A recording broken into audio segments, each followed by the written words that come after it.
Ya, saudara-saudari, siang hari ini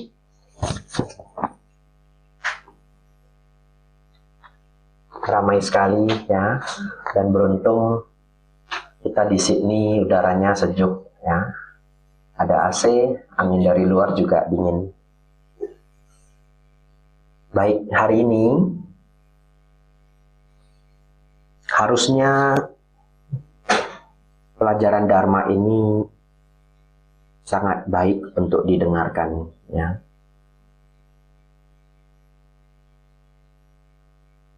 Terlebih dalam masa Waisak. Saudara-saudari, yang pertama, jadi setiap Waisak itu kisahnya lebih kurang sama ya.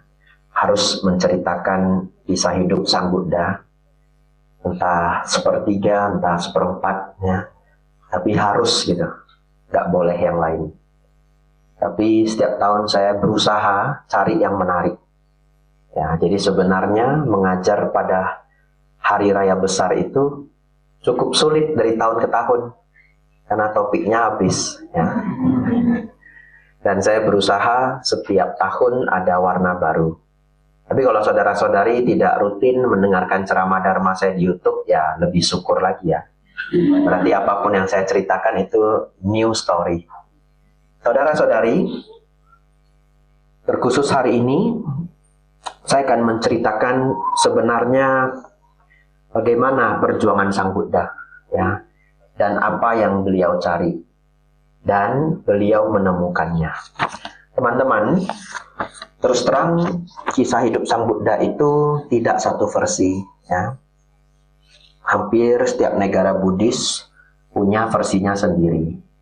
Kita di Candi Borobudur juga relief-relief itu dari kitab namanya Lalita Wistara. Ya, dan itu juga kitab itu tidak langsung sepertinya dari zaman Buddha. Jadi kita bisa track ya, bahkan Waisak itu di setiap negara itu variatif. Di Theravada kita Trisuci Waisak. Satu hari yang sama, 3 peristiwa, betul? Kalau saya tidak keliru, di Korea tidak begitu. Lahirnya beda, ya, pencerahan beda, meninggalnya beda. Tapi anyway, semua itu tidaklah persoalan. Kalau teman-teman ingin membaca yang cukup akurat secara histori, Anda bisa membaca buku Footprint in the Dust. Ya, yang menulis adalah Bante S. Dhammika. Beliaunya tinggal di Australia, tapi nyarinya sulit.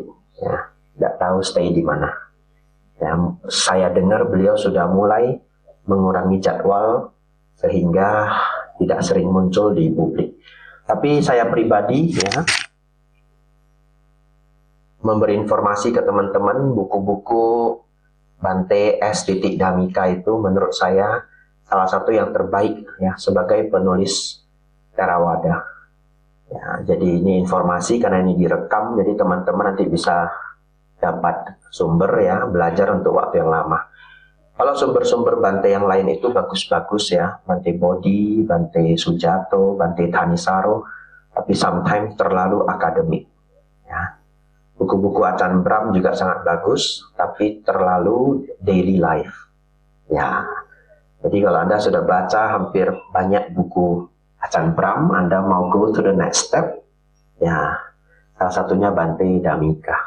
Saudara-saudari, oleh karena itu, sesungguhnya yang Sang Buddha cari itu adalah gimana biar tidak menderita. Simple. Hanya itu aja. Ya. Gimana sih biar tidak menderita? Nah, umumnya orang berpikir kalau banyak uang ya nggak menderita. Ya. Makanya jauh-jauh datang ke Sydney untuk supaya gajinya lebih besar. Betul ya? Ya. Tapi masalahnya Pangeran Siddhartha udah kaya gitu, udah sugih. Ternyata masih ada penderitaan. Udah kaya masih menderita. Gimana ini? Nah, dan saya terus terang bertemu ya, orang yang duitnya sudah sebanyak daun, datang ke saya dan dia cerita, hidup saya penuh penderitaan Bante. Nah, pusing kan? Akhirnya Bapak Ibu Saudara, Pangeran Siddhartha tinggal di dalam istana, tapi begitu banyak depression, begitu banyak suffering ya. Beliau ungkapkan itu di Sutta ya, Majjhima Nikaya 26. Ya, Anda tidak perlu cari, tapi ini supaya ada jejak digital, karena kita tidak pernah tahu ya, mungkin 5 tahun lagi, 3 tahun lagi ya, teman-teman ingin belajar lebih dalam, ini ada catatannya ya, MN spasi 26, Arya Pariyesana Sutta.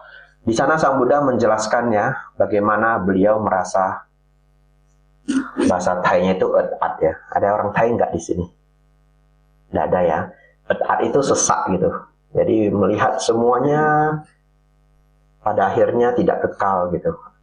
Dan tidak menemukan kebahagiaan sejati. Lalu beliau, saudara-saudari, memutuskan untuk keluar dari istana mencari solusi.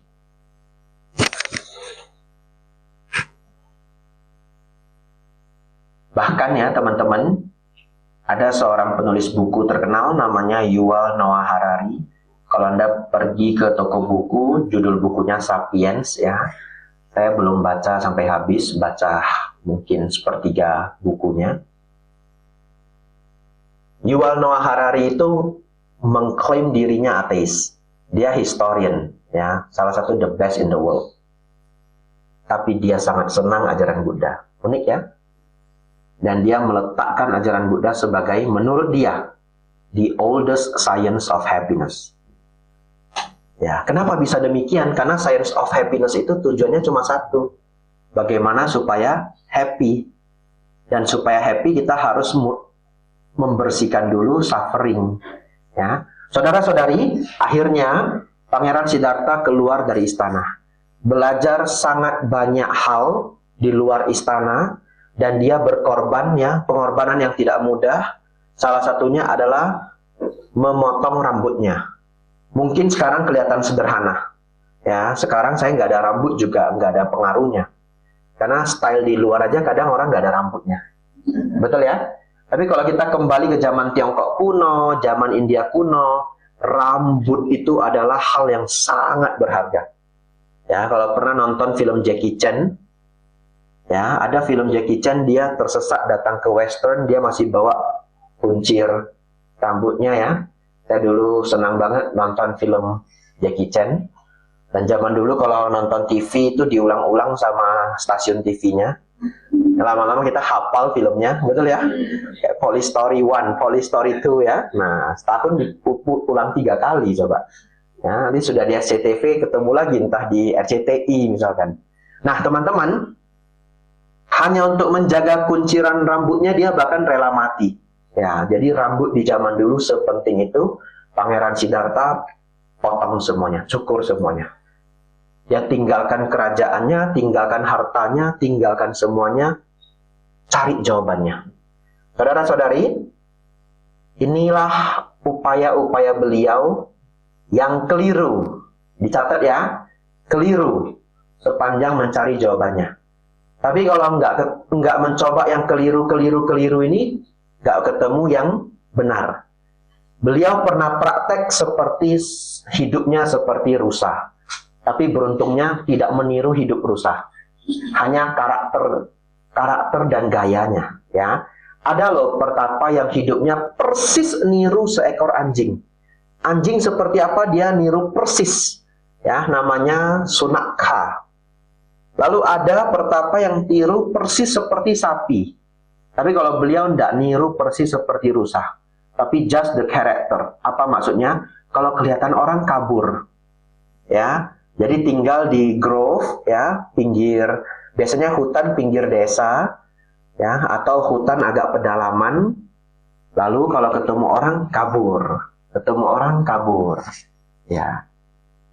Jadi hidup seperti rusa, ya. Nanti kalau saya sedang di wihara, Bapak Ibu datang, saya kabur gitu. Ya. Ya. Saudara-saudari, karena belum appointment ya. Kalau appointment saya nggak kabur ya. Ya. saya kalau lihat umat ada 15 belum appointment kabur ya. Karena kalau saya dipanggil Bante gitu ya, 2 jam habis. Baru selesai, baru maju selangkah lagi, ada 1 grup lagi datang ya. Ya, tapi kalau appointment saya senang. Nanti kita cari waktu jam 3 ya, jam 4 ya gitu. Saudara-saudari, lalu beliau melihat ini tidak ada gunanya, beliau pindah lagi latihan yang lain. Pindah lagi latihan yang lain ya, dan kurang beruntungnya ketemu pertapa penyiksa diri ya. Pertapa penyiksa diri ini punya keyakinan. Kalau saya ceritakan dengan semangat, Anda pun merasa kayak make sense begitu ya. Anda akan merasa ini seperti make sense. Apa ajaran mereka? Mereka punya kepercayaan kalau badan ini disakiti, ya, roh bisa jadi bersih. Enggak, Bante, saya enggak percaya. Tapi Anda tidak sadar loh. Kadang-kadang di culture kita bisa loh berpikir begitu. Ya, semakin sulit badan kita, rasanya jadi semakin suci. Contoh, Anda dengar ada atasila, makan tidak boleh lewat jam 12 siang, gitu ya. Terus ada teman Anda yang makan sekali cuma sehari. Anda mikirnya apa? Lebih bagus ini ya. Anda ikut sekali makan sehari. Terus Anda ketemu teman yang lain. Saya 3 hari makan sekali. Iya. Ya. Jadi Anda lihat, wah hebat ya. Ketika Anda mengatakan, wah hebat, itu sudah salah paham. Tanpa sadar kan? Itu sudah Anda mengagumi seseorang yang merasa bisa lebih lama menyiksa atau bertahan dalam kesulitan. Ngerti maksudnya? Kita tidak se-ekstrim itu, tapi saya mau proof aja manusia punya pola berpikir seperti itu. Betul ya? Anda ketemu temannya atau samanera datang ke Sydney, terus dia bilang, Bu, Pak, saya ndak ada dana makan harian. Saya seminggu makan sekali. Pasti ada di antara yang banyak ini dalam hatinya mau, wah, Chin Ho Liao. Gitu ya. Wah, hebat. Itu enggak hebat ya. Itu bukan kehebatan menuju kesucian, tapi kita seneng kalau orang hidupnya bisa survive di kesulitan. Itu karakter manusia loh. Betul ya? Bahkan kita kasih rekor. Setiap hal-hal yang sulit kita kasih rekor gitu. Bisa push up 3.000 kali, rekor gitu. Ya, bisa pull up 1.000 kali, rekor gitu. Saudara-saudari, beliau ikut grup penyiksaan diri, 1 grup 5 pertapa, ya, beliau pertapa ke-6. Apa saja yang beliau lakukan? Salah satunya praktek nahan napas sampai pingsan. Yes, ya. Itu salah satu praktek yang dilakukan pertapa penyiksa diri. Don't try this at home ya. Ya. Tapi dulu saya coba. Ya. Saya tahan napas. Dan Anda tahu, kalau Anda praktek tahan napas, Anda tidak akan meninggal. Yes. Kenapa? Karena setelah Anda pingsan, kalaupun Anda sanggup sampai pingsan ya, badan otomatis bernapas.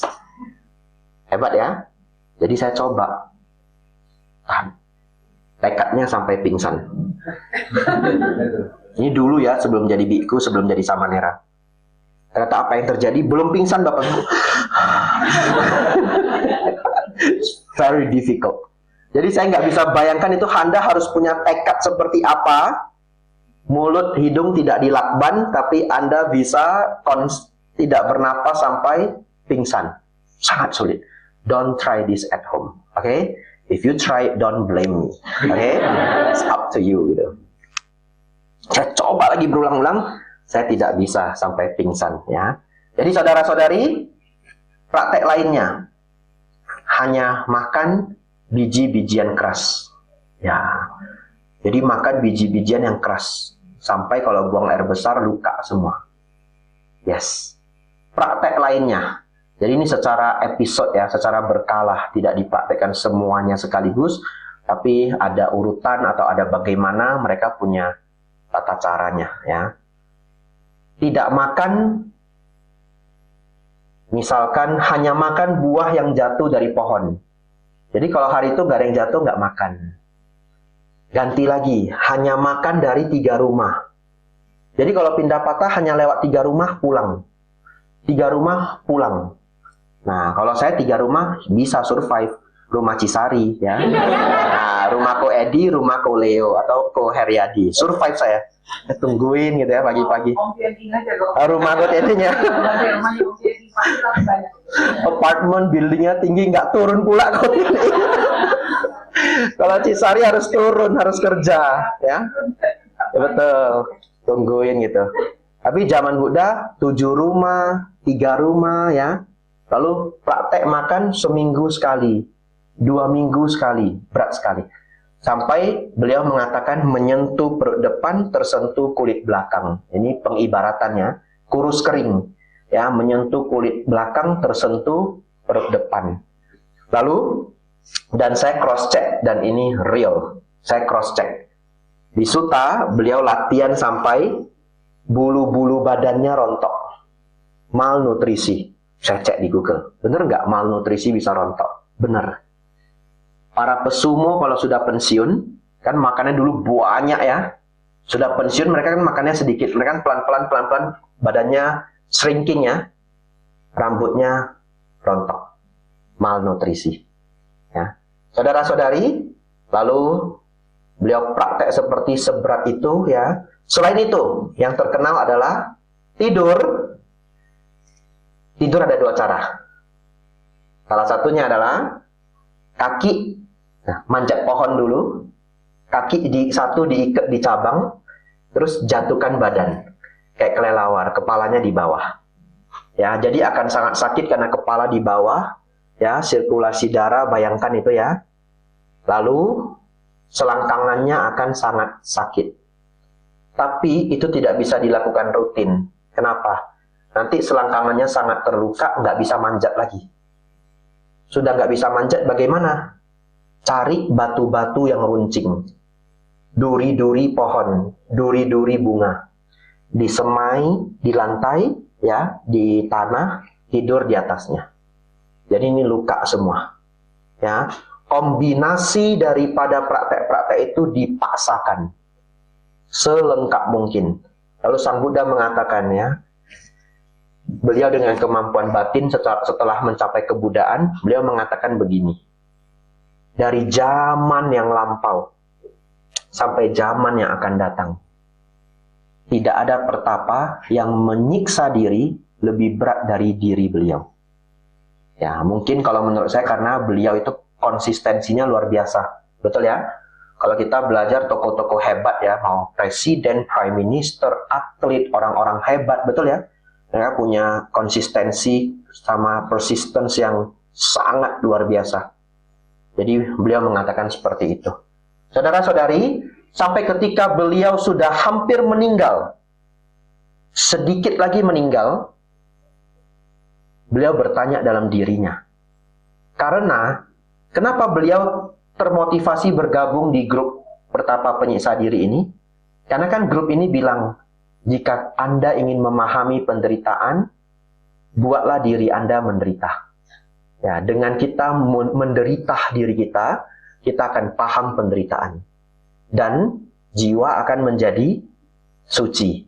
Tapi ketika sangat dekat dengan kematian, beliau bertanya dalam dirinya, lalu apa makna dari penderitaan? Betul ya? Kan Bapak Ibu, saudara-saudari kita setiap harinya atau dalam kehidupan kita ada duka, ada penderitaan. Apa manfaatnya? Apa maknanya? Betul ya? Tidak terjawab. Karena tidak terjawab, beliau sadar bahwa oh, sudah salah jalan. Ya. Sampai-sampai dalam sejarah dikatakan, ya, dalam kitab suci dikatakan, beliau sudah sangat lemas, ya, waktu itu beliau terjatuh di shallow river, ya. Shallow river, bukan river malah kalau ada istilahnya, sungai kecil, ya. Beliau jatuh ke shallow river, sungai kecil yang dangkal, tapi tidak sanggup untuk menaikkan dirinya. Hampir mati tenggelam. Dan beruntung ada orang yang mengangkatnya. Saudara-saudari, lalu beliau melanjutkan perjalanan. Beliau belajar dengan guru, satu namanya Alara Kalama, satu namanya Udaka Ramaputa. Kedua guru ini sudah tidak tipikal penyiksa diri, tapi bermeditasi dengan sangat luar biasa bagus. Ya, mendiamkan pikiran, mendiamkan persepsi, semua kemampuan meditasi seperti itu. Belajar dari dua guru ini sampai tahap tertinggi, pun beliau tidak mampu menjawab apa makna dari penderitaan dan cara melenyapkan penderitaan. Saudara-saudari, nomor 2. Ada 6 nomor Bapak Ibu Saudara ya. Ada 6 nomor. Ya. Nomor terakhir paling seru. Biar kayak thumbnail ya. Biar Anda nungguin ya. Ya. Biar Anda semangat. Ya. Saudara-saudari, lalu beliau meninggalkan Alarakalama dan Udakaramaputa karena memahami bahwa ini belum finalnya. Ini belum jawabannya. Lalu akhirnya bagaimana? Beliau bertapa sendiri, ya. Beliau mau mencari jawabannya sendiri. Beliau menemukan. Nanti saya kasih tahu polanya, ya. Ini yang paling simplified. Beliau duduk di bawah pohon Bodhi, ya, yang hari ini kita sebut pohon Bodhi. Lalu beliau bertekad seperti ini.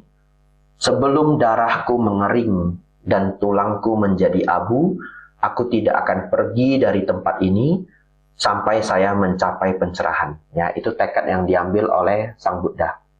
Lalu beliau terus berlatih, Bapak Ibu Saudara, ya.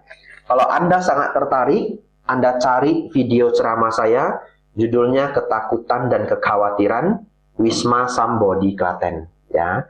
Kita membahas sutta namanya Majjhima Nikaya spasi 4, MN spasi 4, Bahaya Berawa Sutta. Mungkin kelasnya 1,5 jam.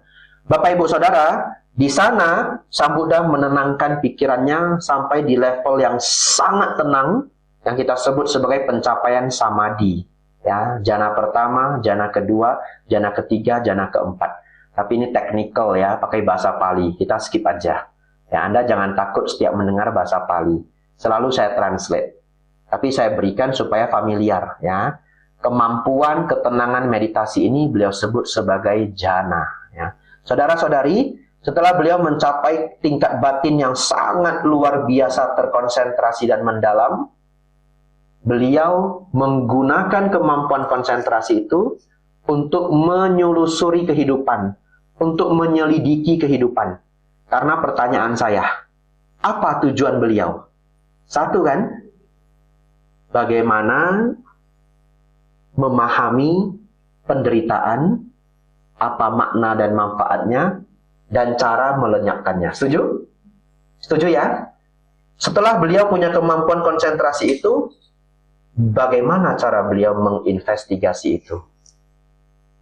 Yang pertama beliau lakukan adalah, saya pikir kalau Bapak Ibu Saudara-saudari ya, yang berjuang belajar tanpa guru, walaupun sekarang sudah ada gurunya, Sang Buddha. Ini ya, ini peribaratan. Anda akan melakukan hal yang lebih kurang sama, atau para petapa yang bijaksana akan melakukan hal yang lebih kurang sama. Yaitu apa? Kalau Anda ingin tahu misteri hidup Anda, caranya adalah cek aja sebelum kita di sini kita dari mana. Setuju enggak? Betul ya? Kalau kita mau tahu misteri hidup kita, sebelum kita hari ini di sini ya kita ada di mana. Jadi beliau melihat kehidupan lampaunya. 1 kehidupan, 2 kehidupan, 3, 4, 5 ya. Mau mencari apa? Siapa sih yang menciptakan? Betul ya? Apa sih alasannya? Apa sih reasonnya saya hidup? Semua misteri kehidupan. Tapi yang ada Bapak Ibu Saudara, beliau mundur sampai 91 Big Bang. Dalam bahasa Pali Kalpa. Kalpa itu apa? Pengembangan dan penyusutan alam semesta. Nah, tahun 1972, 73 kalau tidak salah ya, seorang pinter namanya Eric Hubler, dia adalah orang pertama yang memberitahu seluruh dunia, the whole universe itu expanding. Luar biasa ya. Jadi bahkan Newton tidak tahu universe itu expanding. Dan di kitab suci kita ada yang namanya Kalpa, the expanding and constructing of universe. Keren ya? Zaman dulu belum ada teleskop. Bumi bentuknya seperti apa, bahkan masyarakat pada umumnya menduga bumi itu datar. Setuju? Lalu di kitab suci kita dikatakan apa? Cakrawala. Alam semesta itu cakrawala. Apa itu caka? Cakram dalam bahasa Sanskerta. Bagaimana bentuk galaksi kita? Cakram, betul ya? Kayak wheel-nya sepeda. Ya. Lalu di Diga Nikaya, Sang Buddha mengatakan begini, ini saya waktu membaca itu saya merinding. Bumi, bulan, dan matahari berputar pada porosnya. It's crazy. Kenapa saya bilang it's crazy? Bahkan kalau saya tanyain satu-satu, pasti masih akan ada yang berpikir, siapa yang berputar, matahari atau bumi? Ini kuis tidak berhadiah. Ya, nggak ada hadiahnya. Itu dah tir ya, cuma 3. Apakah matahari diam, bumi berputar? Atau bumi diam, matahari berputar? Ayo. Ya, silakan jawab di hati ya. Nah, apakah bumi berputar atau matahari yang berputar? Jawabannya dua-duanya berputar. Seriously, ya. Hanya bulan mengitari bumi, setuju? Ya, bulan mengitari bumi. Sekali putar berapa hari? Kalau nggak salah 29/4, setuju? Ya. Lalu matahari bumi memutari matahari, setuju? Satu putaran berapa hari? 365 hari. Si matahari juga muter terhadap sesuatu yang lebih berat, yang lebih besar. Kalau tidak salah, saya nggak hafal, jangan sok-sokan, nanti saya salah. Ya. Tapi pokoknya satu putaran itu ratusan tahun. Ya. Jadi lucunya, bulan memutari bumi sambil memutari matahari, setuju? Karena dia ngikut. Bumi mutarin matahari sambil mutarin yang lebih gede itu. And the whole universe, walaupun ada rotasi-rotasi ini semua, pelan-pelan expanding. Nah, renungkan sendiri ya. Seru ya. Nah, saudara-saudari, di Diga Nikaya ditulis, bulan, bumi, dan matahari berputar pada porosnya. Dan saya terkejut sekali membaca itu. Saudara-saudari, Sang Buddha mundur kehidupannya dengan kekuatan batin, hasil dari meditasi, 91 kalpa, 91 Big Bangs, tidak menemukan awal kehidupan. Ya. Lalu bagaimana setelah mundur 91 kalpa dalam 4 jam, ya, disebut dalam 4 jam. Beliau majuin satu-satu. Jadi ketika mundur, ini disebut wija yang pertama. Ada istilah palinya ya. Ube niwasa nusati nyana. Ya, jadi ada istilah palinya, tapi tidak perlu dihafal, tidak apa-apa. Kemampuan beliau melihat kehidupan lampau.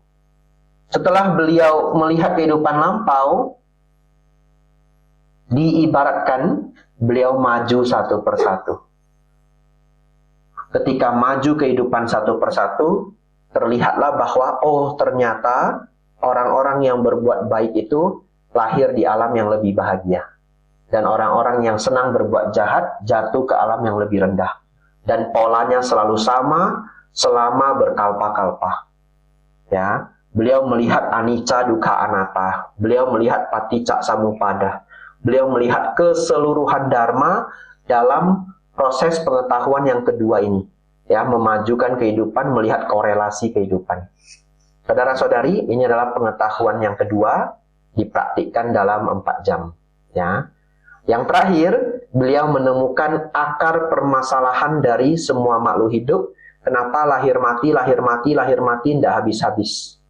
Ternyata akar permasalahannya adalah asawa.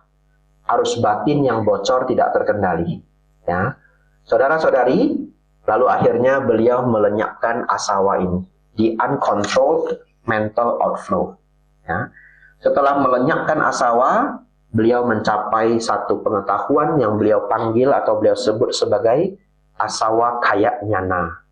Ya, asawa adalah arus batin yang bocor tidak terkendali, kaya adalah lenyapnya, nyana adalah pengetahuan. Pengetahuan lenyapnya arus batin yang bocor tidak terkendali. Ini level meditasi tingkat tinggi saudara-saudari, tapi Saya bisa ajak teman-teman untuk melihat batin sendiri. Pertanyaan saya, batin Anda bocor nggak? Ngomong nggak dengan diri sendiri?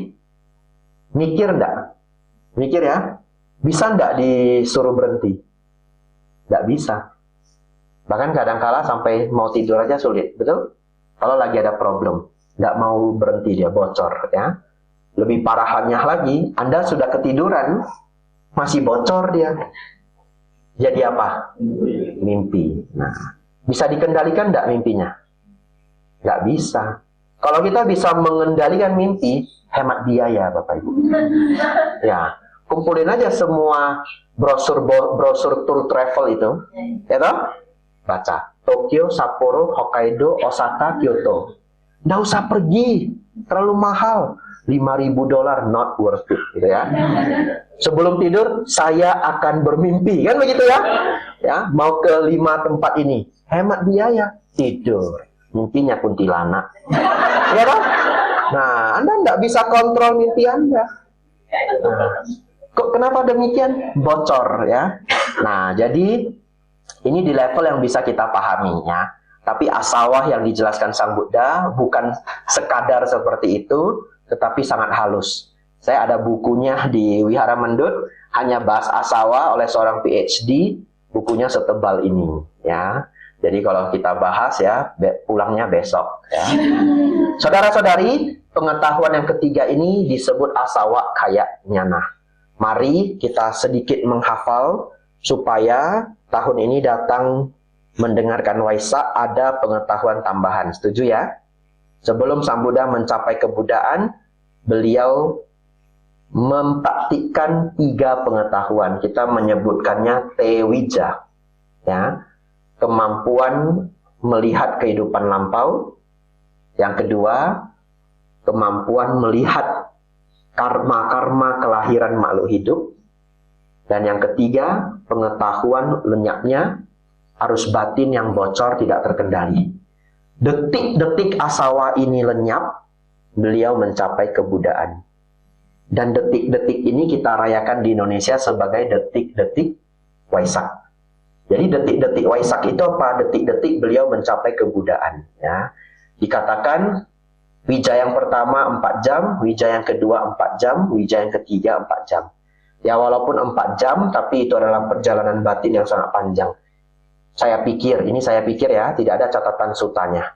Kadang-kala kita tertidur 20 menit, tapi mimpinya udah jauh sekali. Pernah? Ya, kayak udah jauh banget, tersentak 20 menit. Keren juga loh bermimpi itu ya. Sayang kita nggak bisa kontrol ya. Ya, saudara-saudari, baik.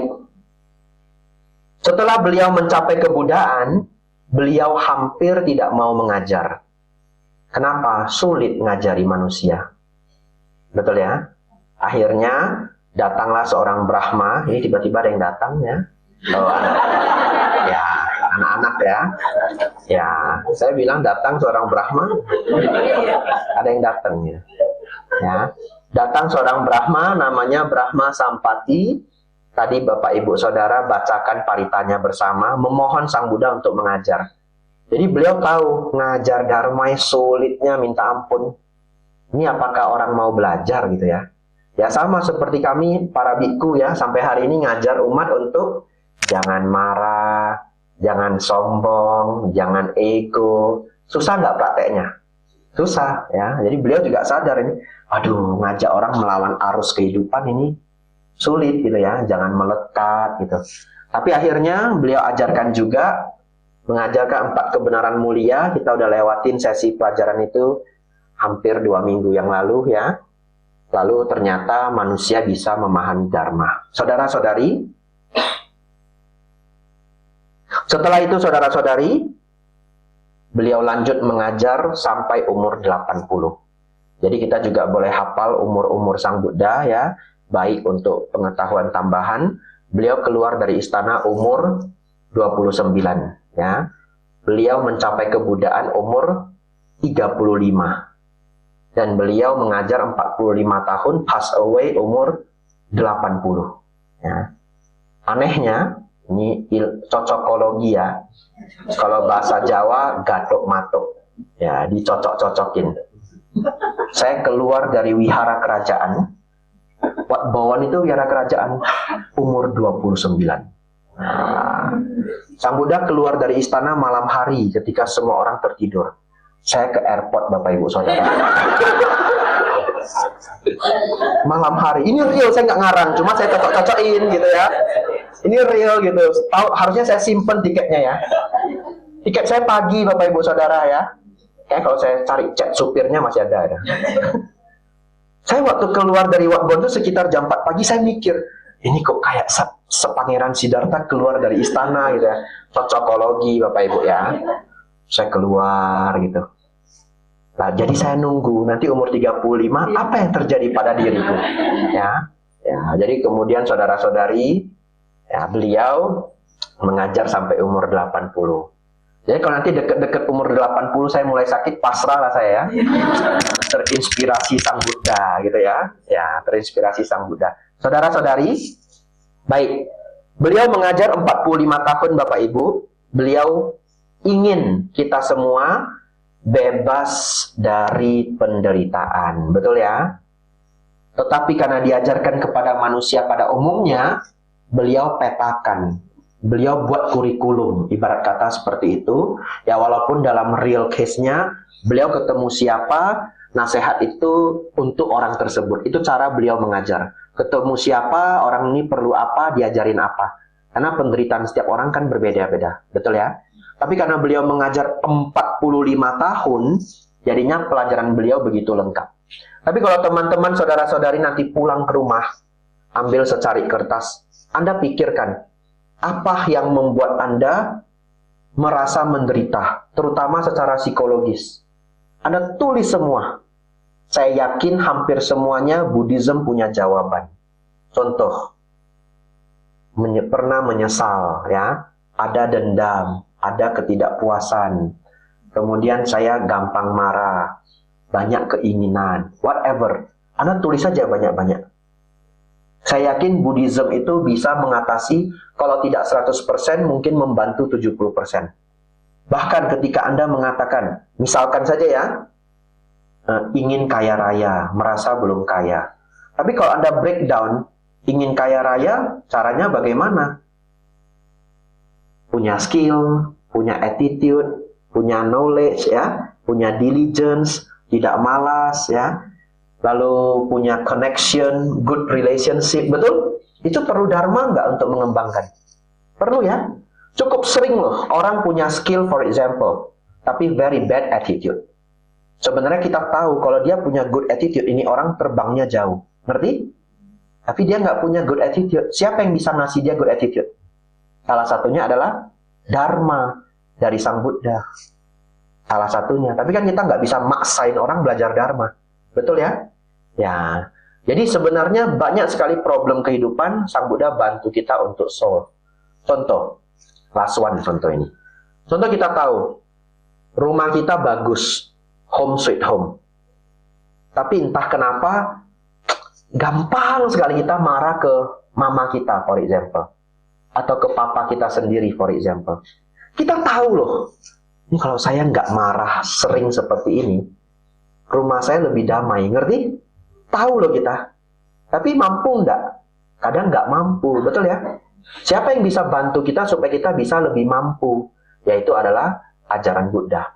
Jadi ajaran Buddha itu sebenarnya banyak sekali solusi untuk kehidupan kita, tapi Anda butuh dua hal. Anda butuh yakin, ya, yakin sama Sang Buddha, kagum sama Sang Buddha. Kalau nggak yakin, nggak kagum, nggak bisa rajin belajarnya. Setuju? Ya, kalau kita yakin, kita kagum, belajarnya rajin. Saudara-saudari, oleh karena itu, mari kita ambil inspirasi dari Sang Buddha. Sang Buddha ingin kita menjadi be kind, be calm, and be wise. 3 itu. Lalu pertanyaannya, yang paling sulit dipahami adalah be wise. Menjadi bijaksana. Saya cari jawaban, sebenarnya bijaksana itu apa sih? Begitu ya. Ternyata, salah satu jawaban paling bagus adalah, ini belum dari Sang Buddha, nanti saya berikan yang dari Sang Buddha. Tapi di Sutta-Sutta Sang Buddha kadang mention hal-hal seperti ini. Tapi menurut saya salah satu arti wise yang sangat bagus adalah Anda selalu memprioritaskan long-term benefit rather than short-term pleasure. Itu orang wise. Sulit loh. Ya, selalu memprioritaskan long-term manfaat. Apa manfaat in English? Bukan benefit sebenarnya. Benefit ya. Ada nggak kosakata yang lebih bagus? Usefulness, nah udahlah nggak usah keren-kerenan, benefit aja, ya. Kita pikirkan segala sesuatu itu dipikirkan apa? Manfaat jangka panjang. Jadi kalau kita punya dua pilihan, pilihan A gampang dan langsung dapat hasil. Pilihan kedua lebih sulit, tapi dapat long term benefit. Orang wise pilih yang mana? Pilih yang kedua. Anda coba masukkan kata wise ini dengan definisi ini di semua kriteria yang bisa Anda pikirkan. Pasti polanya sama. Betul ya? Contoh seseorang diabetik.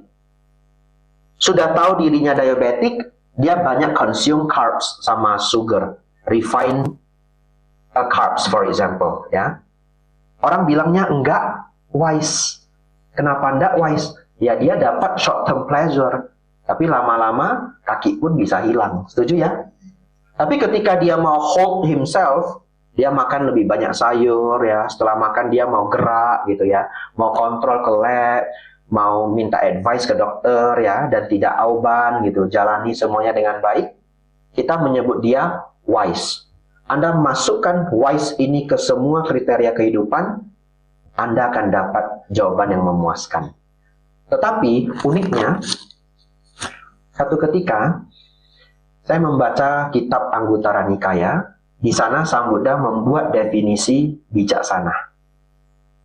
Dan benar-benar tidak terpikir oleh saya.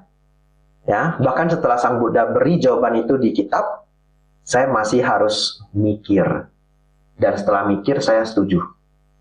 Apa arti wisdom yang dibuat oleh Buddha?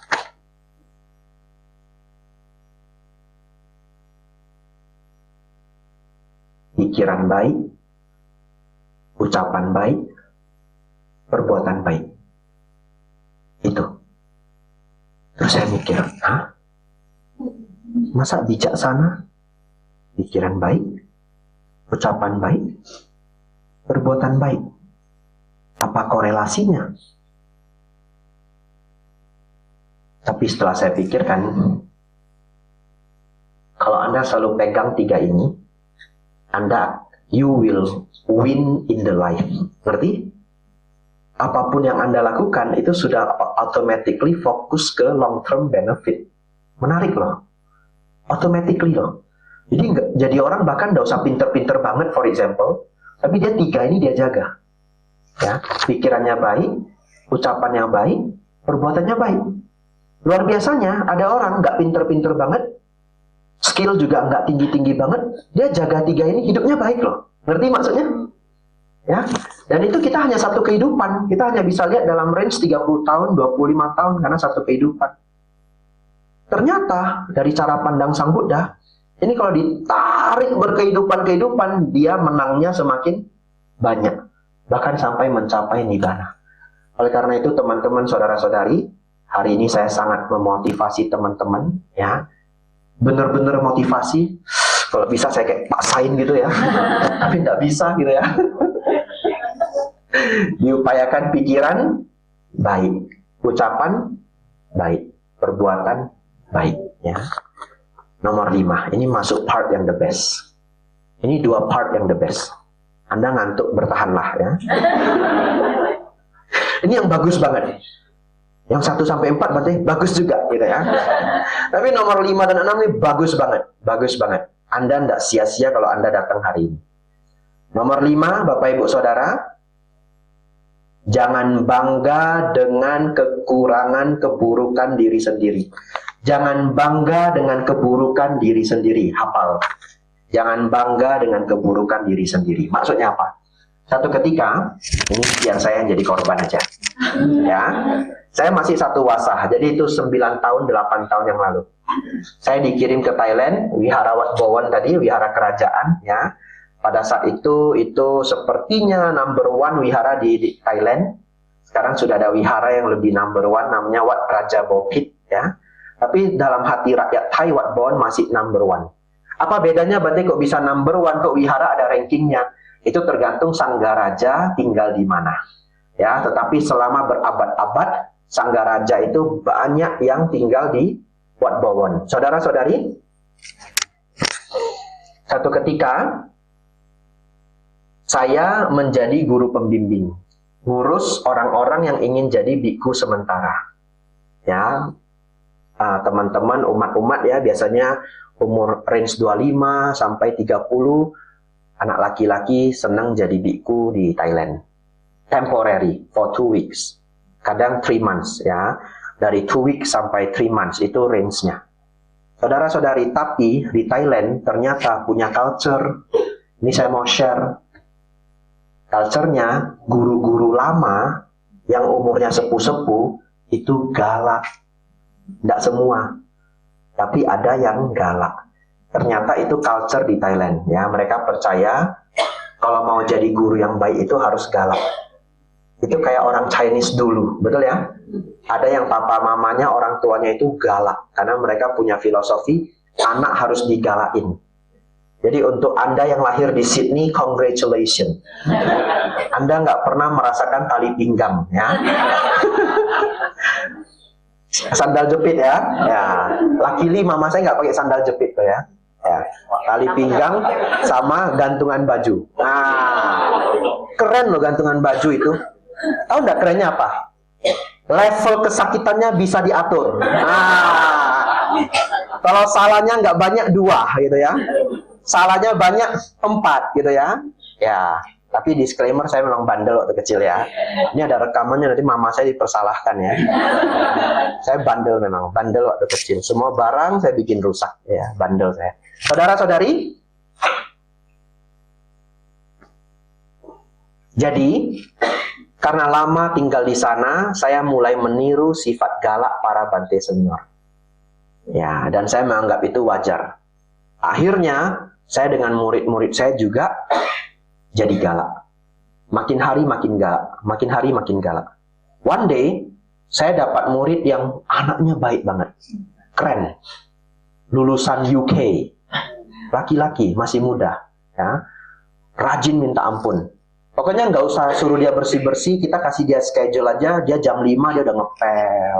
Keren banget. Ya, pulang kelas dia ngepel, apa, semua beres.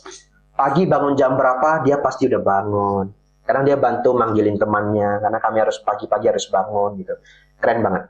Tapi satu hari, karena satu grup ya, 4 orang, 5 orang, ada yang males juga dalam satu grup. Kalau guru pembimbing marah kan kena semua, betul ya? Jadi satu ketika gara-gara 1-2 yang males, yang bandel, saya marahin semuanya. Lalu selesai makan pagi, saya merasa nggak pantas saya marah ya. Bahkan ada murid yang baik banget, kenapa dia ikut kena marah? Jadi setelah makan siang, setelah makan pagi, saya ngomong begini. Thanh thân lại anh như điều lục thi lau hai phần nè, pakai Thai đó, subtitle di sini.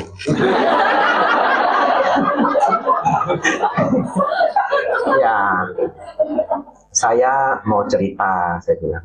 Ya, saya orangnya memang sebelum jadi biku emosian. Saya bilang begitu. Ya, jadi ya sibuk begini, tugas banyak. Ya emosi saya naik gitu. Kalian maklum ya, saya bilang begitu. Ya kalian maklum, ini juga supaya semuanya lancar. Lalu yang UK itu dengar, dia duduk samping saya, dia dengar sambil makan, dia diem aja. Selesai makan pagi, semuanya jalan, berangkat. Dia enggak, dia duduk. Saya juga biasanya terakhir, karena saya harus membereskan apa yang tidak beres, betul ya? Murid-murid kadang ketinggalan handuk lah, nutup itu tap water nggak rapat lah ya, saya harus handle semuanya, saya terakhir. Dia juga nungguin saya. Ternyata anaknya wise banget. Selesai semua temannya pergi, dia ngomong begini. Dan kalimat dia tidak saya lupakan sampai hari ini. Dia bilang begini, Long Pi itu Bante untuk seumur kakak, panggilnya Luang Pi. Kalau seumur ayah kita, panggilnya Luang Po. Luang Po itu nggak ada hubungan sama wasa. Ini biar teman-teman tahu. Ya, kalau umur 60 jadi biku satu wasa, manggilnya tetap Luang Po. Kita di Indonesia pikir Luang Po itu biku yang pangkatnya tinggi. Enggak. Saya nanti tua juga Luang Po saya. Kalau seumuran kakek kita panggilnya Luang Pu atau Luang Ta. Ya, karena Pu sama Ta itu mirip sama Chinese way to address the elder gitu. Ada yang kayak neneknya papa sama neneknya mama. Ya, jadi satu Pu, satu Ta. Saudara-saudari, dia bilang begini. Long Pi,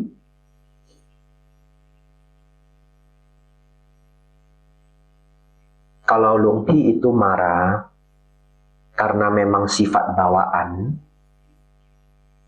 itu bukan urusan kita.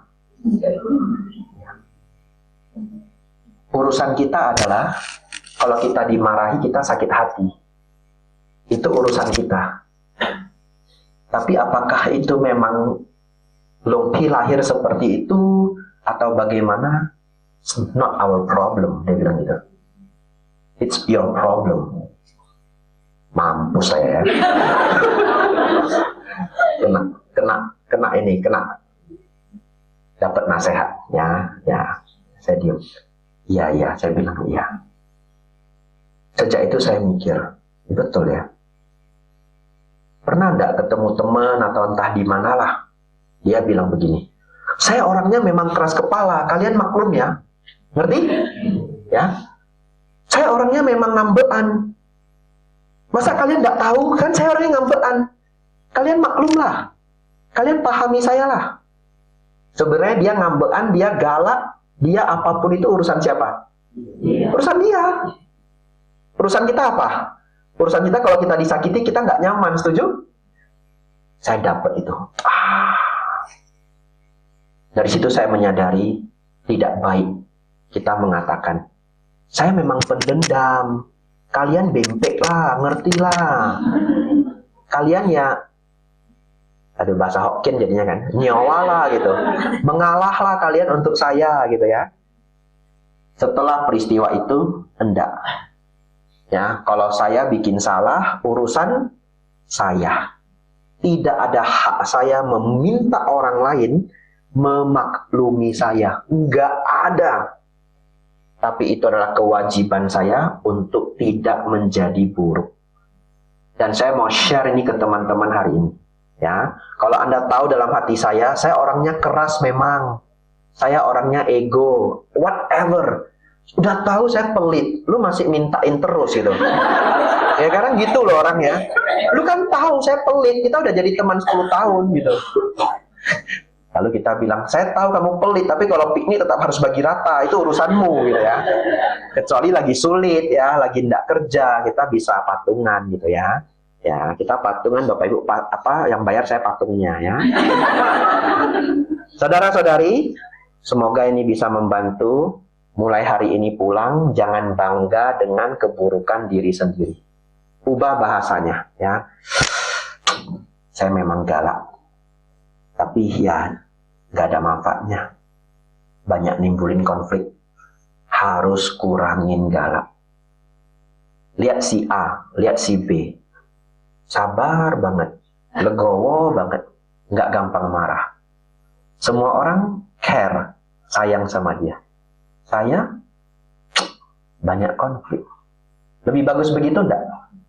Walaupun sulit ya, coba dipraktekkan. Nomor 5, jangan bangga dengan kekurangan diri sendiri. Ya. Terakhir teman-teman, mungkin tidak lebih dari, tergantung semangat Anda. Kalau Anda semangat, ceritanya lanjut gitu ya. Masih semangat enggak? Semangat ya. Baik. Nomor 6 teman-teman. Kalau kita belajar kemarin Kalama Sutta, Anda masih ingat ya. Kalau yang nggak ikut enggak apa-apa juga. Ada satu kalimat Sang Buddha mengatakan, melihat diri sendiri seperti Melihat orang lain seperti halnya melihat diri sendiri. Ingat? Ya, melihat orang lain seperti halnya melihat diri sendiri. Apa maksudnya? Maksudnya adalah belajar memahami orang lain. Selalu diingat teman-teman, saudara-saudari, setiap orang punya background hidup yang berbeda-beda. Dan itu yang membuat karakter mereka berbeda-beda. Ya, kalau kita punya pemahaman itu, kita tidak cepat iritasi kalau kita ketemu orang yang sifatnya mungkin berlawanan dengan kita. Ya, tetap bisa nggak nyaman, tapi at least jadi lebih sabar karena lebih ngerti orang lahirnya berbeda-beda. Dan tambahan dari saya, tutup ini kertasnya ya. Tambahan dari saya, manusia sangat sering salah paham. Mungkin termasuk kita. I give you the true story. Waktu itu saudara-saudari, saya masih sama Nera. Saya tinggal di Pusdiklat BSD Tangerang, ya, tempat Bante Atadhiro. Saya mengalami 2 kejadian dalam 1 bulan tinggal di sana. Yang pertama adalah waktu itu tidak tahu bagaimana persis ceritanya. Saya tidak punya banyak air putih. Ya memang bisa ke dapur, betul ya? Tapi menjadi samanera ke dapur itu sulit. 1, pakai jubah lengkap. Kalau ketemu umat itu sopannya jubah lengkap. Ya. Yang kedua, kalau sudah sore, sudah malam ke dapur, kadang-kadang bisa ditegur. Takutnya dipikirnya mau nyuri bolu. Ya. Jadi, akhirnya teman-teman, karena saya agak sulit menuju dapur, setiap ada minuman manis yang saya dapat, saya koleksi semuanya. Karena samanera boleh nyimpen makanan dan minuman sebenarnya. Tapi di STI makanan juga dilarang, jadi boleh nyimpen minuman aja. Kalau biku boleh nyimpan minuman manis 7 hari. Ya. Nah kalau samanera unlimited time. Nah, kecuali itu obat, ya. Kalau obat manis enggak apa-apa. Saudara-saudari, jadi saya kumpulin setiap dapat teh botol sosro saya simpen, ya, Pocari Sweat saya simpen, larutan kaki 3 saya simpen, sampai banyak stoknya. Dan itu yang saya minum setiap hari, karena masih muda nggak bisa kena diabetik. 10 years ago, oke? Akhirnya tong sampah saya isinya apa? Ya Pocari, betul ya? Apalagi merek-merek terkenal di Indonesia ya, teh botol dan lain-lain. One day ada satu Bante senior ngajar saya, selesai mengajar, dia nanya saya pertanyaan ini. Anda jadi beliaunya dulu ya, Anda jangan jadi saya, Anda jadi beliaunya. Datang ngajarin saya. Lalu beliau nanya begini, Samnera senang minum manis ya? Saya jawab enggak loh. Karena naturally-nya saya memang enggak suka minum manis. Enggak favorit-favorit banget. Ya biasa aja, minumnya ya air putih. Daily saya minum air putih.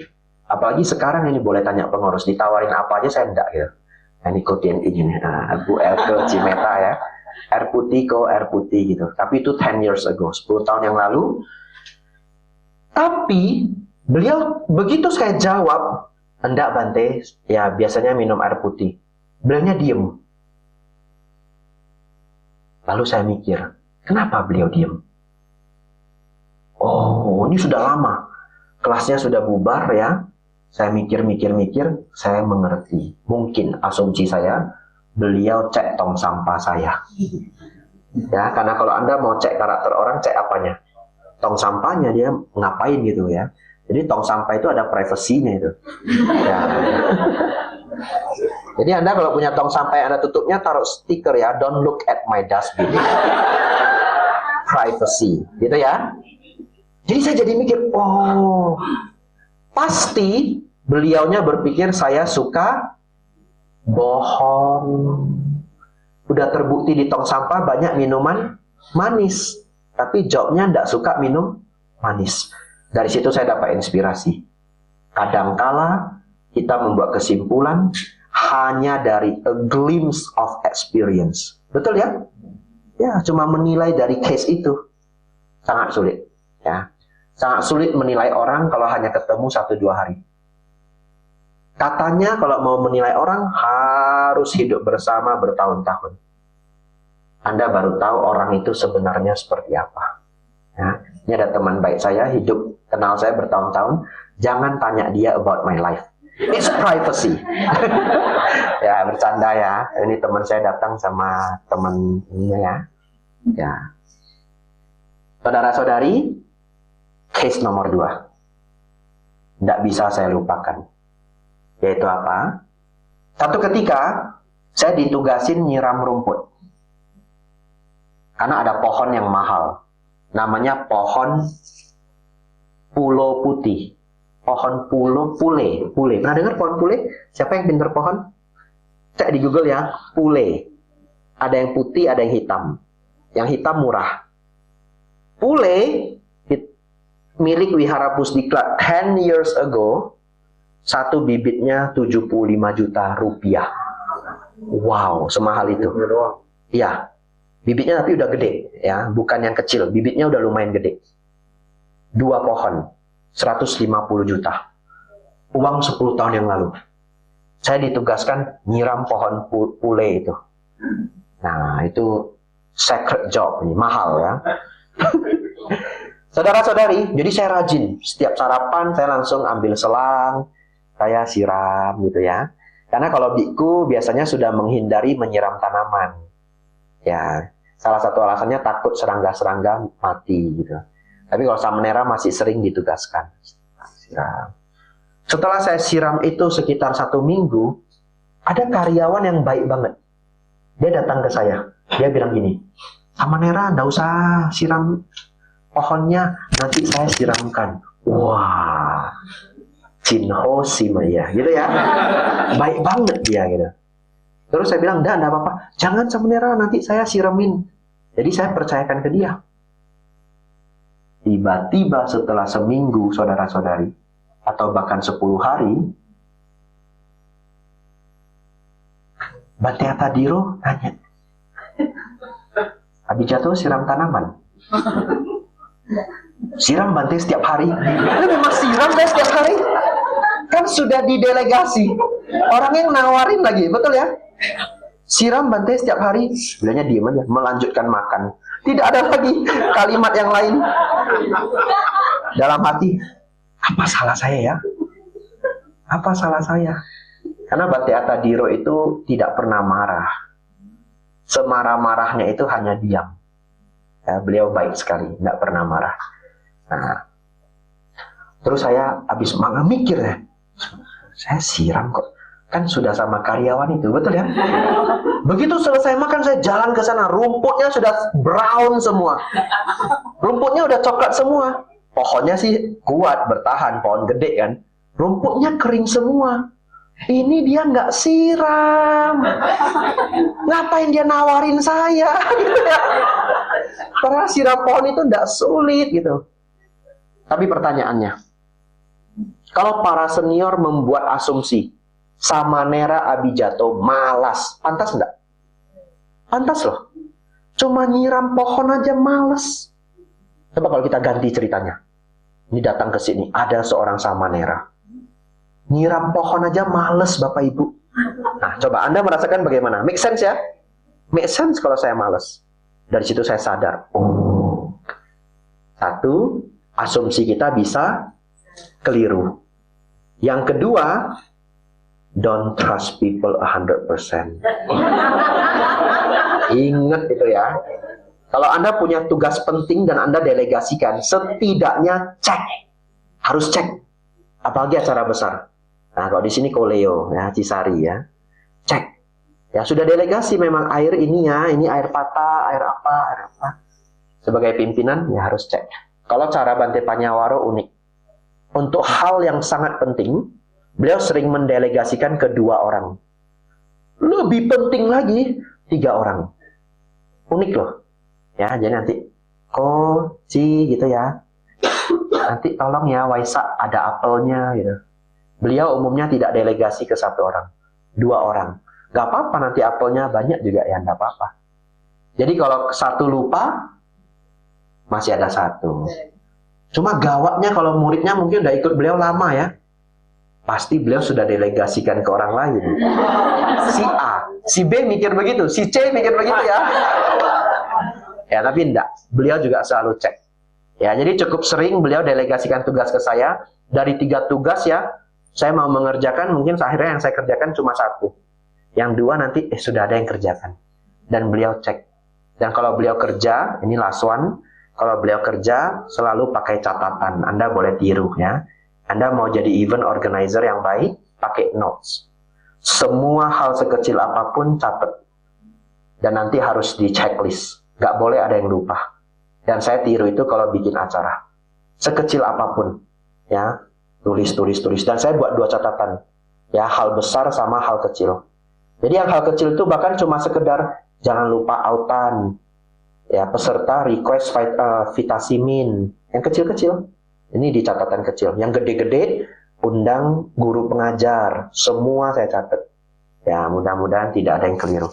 Saudara-saudari, anumodana semuanya. Semoga teman-teman tidak lupa terinspirasi dari Sang Buddha. Be kind, be calm, and be wise. Ya. Orang yang bijaksana itu pikirannya baik, ucapannya baik, perbuatannya baik. Dan yang terakhir, jangan bangga dengan kekurangan diri sendiri. Semoga dari tahun ke tahun, ya bukan hanya Bapak Ibu, tapi juga saya, karakter kita semakin baik, semua keburukan kita dapat berkurang. Itulah sebabnya manfaat kita menjadi murid Sang Buddha. Sangat berbahagia kita berkumpul di Hari Raya Waisak ini, mengenang lahirnya seorang Buddha, pencapaian pencerahan seorang Buddha, dan juga parinibbananya seorang Buddha. Semoga Bapak Ibu Saudara-saudari mendapat manfaat besar dari perayaan Hari Raya Waisak ini. Saya ucapkan selamat Hari Raya Waisak. Sabe sata, bawantu, sukitata. Semoga semua makhluk hidup berbahagia. Sadu, sadu, sadu.